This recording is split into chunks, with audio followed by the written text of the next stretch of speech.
எனக்கு அருமையான தேவனுடைய பிள்ளையே, இந்த வீடியோ பார்த்துருப்பீங்க. கரிச்சிக்கிற சிங்கம் போல் இந்த கூண்டில் இருந்து யாரை விழுங்கலாமோ என்று அப்படியே கரிச்சித்து கொண்டே இருக்கிறது.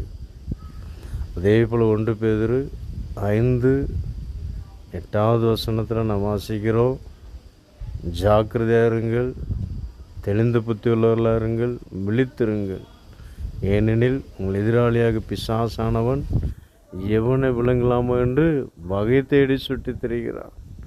எனக்கு அருமையான தேவனுடைய பிள்ளையை, ஜாக்கிரதையாக இருங்க, விழித்திருங்க, தேவனுடைய சமூகத்தில் ஜெபத்தோடு இருங்க.